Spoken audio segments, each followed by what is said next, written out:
Welcome to Naveen Tech Hub. When you write software, writing the code is only half the work. Every time you make an update, you package the application, run tests to ensure nothing breaks, and carefully move that new code to a live server. Doing this by hand over and over is exhausting. In the software industry, we solve this with a practice called continuous integration and continuous deployment, usually shortened to CI/CD. It is a system that handles all of that testing and delinking for you automatically. Imagine a master chef working in a restaurant. If they had to personally chop every onion, cook the meals, serve the tables, and then wash all the dishes, they would barely have time to invent new recipes. Writing code without CI/CD feels exactly like that. GitHub Actions is your automated kitchen staff. It is a tool built directly into where you store your code, designed to handle the prep work, the cooking, and the cleaning. Throughout this video, we will look at a very common scenario. You push a new update to your code, and GitHub Actions automatically builds the app, tests it for bugs, and deploys it to your users. Relying on automation guarantees that every single update goes through the exact same rigorous process. You eliminate the chance of someone forgetting a step, resulting in a reliable product every time the code changes. On the left, your repository holds the workflow file. The process starts with an event, a trigger like a restaurant order. This kicks off a workflow. The workflow executes on a runner, a server acting as your physical kitchen, either provided by GitHub or hosted yourself. Inside the runner, your workflow is broken down into jobs.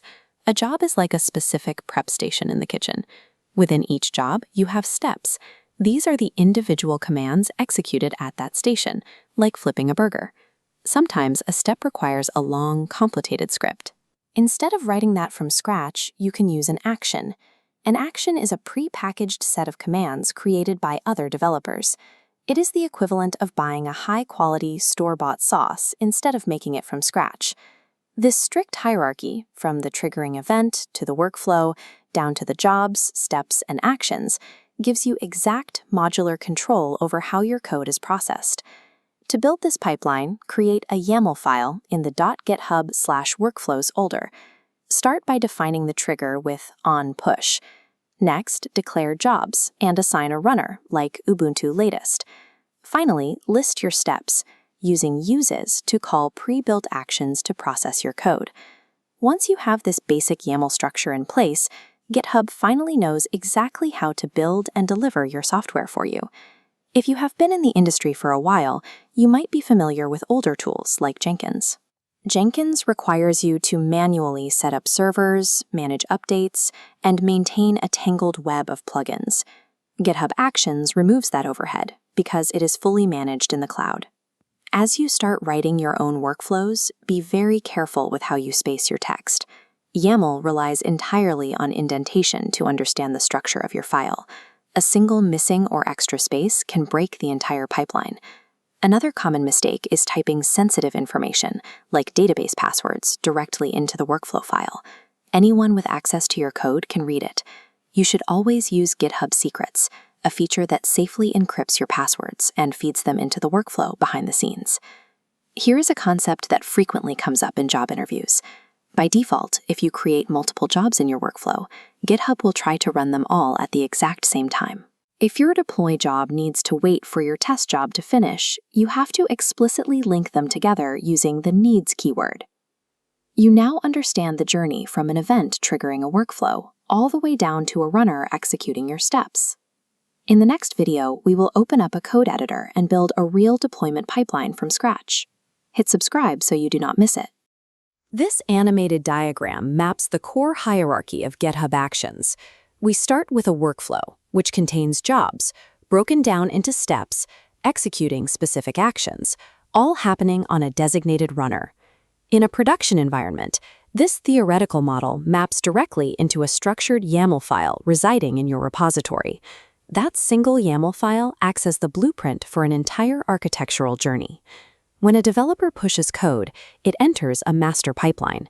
The code is built, tested, scanned for security flaws, packaged into a Docker container, and finally deployed into a live production environment.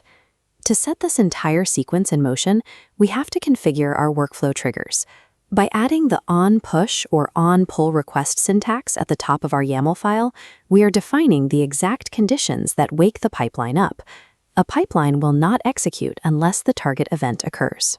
The precision of those YAML triggers dictates exactly when your automation runs and when it stays quiet. This split view shows how our written configuration dictates server behavior. On the left, we define a build and test job. On the right, a fresh virtual machine executes the actions.checkout step, which pulls your repository code into the runner, followed by setup-node to prepare the runtime environment. Downloading dependencies from scratch on every single run creates massive friction and slows down feedback loops. Instead of fetching packages from the internet every time, we configure a caching action. The runner checks for existing dependencies and pulls them from a saved cache, cutting build times down by minutes. To verify our code against multiple environments, we add a strategy.matrix block to our YAML. This immediately splits our job into 3 parallel runners, testing our application simultaneously across node 18, 20, and 22, without requiring us to write 3 separate jobs. While those tests are running, we also define a parallel job for static analysis using GitHub's CodeQL. This ensures the codebase is scanned for security vulnerabilities at the exact same time it's being evaluated for functional bugs. By combining dependency caching with matrix parallelization and concurrent security scanning, enterprise CI pipelines achieve rapid developer feedback without sacrificing rigorous security checks. This directed acyclic graph, or DAG, illustrates a common deployment error. By default, GitHub Actions runs all jobs in parallel.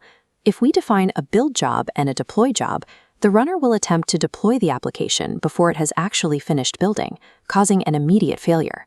We fix this by introducing the needs keyword into the deployment job. Adding needs, build, and test snaps the deployment phase into a strict sequence, forcing it to wait in the queue until the build job completes successfully. When that deployment job runs, it has to authenticate with external servers. Hard-coding passwords in a repository is a severe security violation. Instead, we use the secrets context. This instructs the runner to securely retrieve the password from GitHub's encrypted vault and injects the token at runtime. Even with successful builds and secure authentication, we must restrict when a deployment occurs. We add an if condition to our deployment job, specifying that it should only execute if the triggering branch is main. A secure, reliable deployment pipeline operates by stacking these precise logical gates, forcing sequential execution, injecting encrypted credentials, and restricting access to specific branches. This diagram outlines the risk surfaces inherent in CI/CD environments. When a runner interacts with an external target, poorly configured pipelines become vulnerable to secret exposure and privilege escalation. To secure the upload-deploy pathway, modern pipelines abandon long-lived cloud credentials entirely. By configuring OpenID Connect, or OIDC, the cloud provider issues a temporary, short-lived token to the runner. Once the deployment job finishes, the token expires, instantly eliminating the risk of stolen credentials. If your deployment target sits deep inside a private corporate network, a public GitHub runner cannot reach it. In this scenario, you install a self-hosted runner directly on your internal infrastructure, allowing it to pull jobs from GitHub without opening inbound firewall ports. True enterprise DevOps relies heavily on these zero-trust principles. Using ephemeral OIDC tokens and isolated self-hosted runners minimizes the attack surface across your entire infrastructure. This comparison illustrates the architectural shift in continuous integration. Legacy systems like Jenkins require managing heavy server racks and maintaining complex, fragile plugin ecosystems. GitHub Actions handles infrastructure automatically, allowing you to define your pipeline entirely in declarative YAML alongside your code. When debugging these files, you have to understand the difference between passing data and saving time. An artifact is a file passed horizontally from one job to another within the exact same workflow run. A cache is a dependency saved vertically across time, stored specifically to speed up future pipeline runs.